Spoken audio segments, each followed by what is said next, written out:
এই নলচরকে আমরা যদি বাঁচাতে হয় তাহলে আমাদেরকে সংঘবদ্ধভাবে আগামী দিনে আরো বেশি ব্যাপক অংশের মানুষকে সংগঠিত করে এই নলচরকে বাঁচাতে হবে। এই গুন্ডা লুট, এই সন্ত্রাস এর বিরুদ্ধে এই কিশোর বর্মন যে আমাদের এই নলচর অঞ্চল এলাকায় যে গুন্ডারাজ কায়েম করে রেখেছেন, নলচর বাজারে ডিওয়াইফের কর্মসূচি করতে দেয় না, তার বিরুদ্ধে যদি লড়াই করতে হয় কমরেড আমাদের বুক চিকিয়ে সামনে দাঁড়িয়ে লড়াই করতে হবে। আজ দক্ষিণ নলছড় উৎসব মুখর পরিবেশে অনুষ্ঠিত হল জিওআইএফআই এর ১৬তম নলছড় অঞ্চল সম্মেলন। দীর্ঘদিন পর এমন এক প্রাণবন্ত অংশগ্রহণমূলক সম্মেলনে উপস্থিত ছিলেন সংগঠনের বিভিন্ন স্তরের নেতৃত্ব ও কর্মী। এবারের সম্মেলনে মোট ৯৪ জন প্রতিনিধি অংশ নেন, যারা আগামী দিনের সংগঠনের কর্মসূচি ও আন্দোলনের দিক নির্দেশনা নিয়ে আলোচনা করেন। অনুষ্ঠানের শুরুতে সংগঠনের পতাকা উত্তোলন করেন ডিওয়াইএফআই বিভাগীয় সভাপতি মোহাম্মদ সেলিম, যার মাধ্যমে সম্মেলনের আনুষ্ঠানিক সূচনা হয়। এরপর উদ্বোধনী ভাষণ দেন প্রাক্তন বিধায়ক তপন দাস, ডিওয়াইএফআই রাজ্য সভাপতি পলাশ ভৌমিক, বিভাগীয় সম্পাদক ইন্দ্রজিৎ সাহা এবং বিভাগীয় সহ সভাপতি ভোলা ভৌমিক। বক্তারা তাদের বক্তব্যে বর্তমান সামাজিক, অর্থনৈতিক ও রাজনৈতিক প্রেক্ষাপটে যুব সমাজের ভূমিকা নিয়ে বিস্তারিত আলোচনা করেন এবং সংগঠনকে আরও শক্তিশালী করার আহ্বান জানান। সম্মেলনের কার্য বিবরণী উপস্থাপন করেন সুমন দে।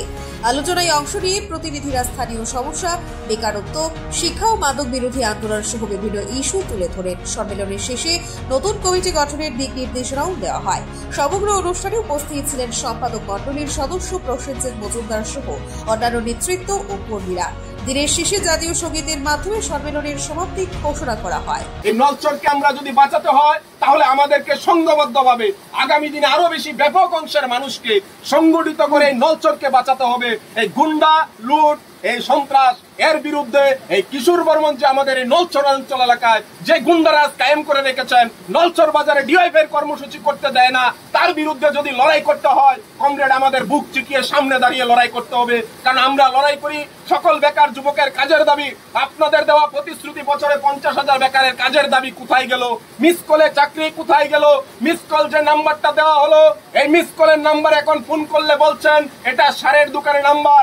মহারাষ্ট্রের সারের দোকানের নাম্বার দিয়ে গেছেন, আমাদের ত্রিপুরার বেকার যুবকদেরকে বোকা বানিয়ে গিয়েছেন। সেই জায়গায় দাঁড়িয়ে আমাদেরকে লড়াইয়ের দিককে যদি ঠিক করতে হয় বন্ধু, না হলে পরে আমাদের রাজ্য শেষ হয়ে যাবে, নলচর শেষ হয়ে যাবে। এই নলচরকে বাঁচানোর জন্য এই ডিওয়াইএফআই সম্মেলন।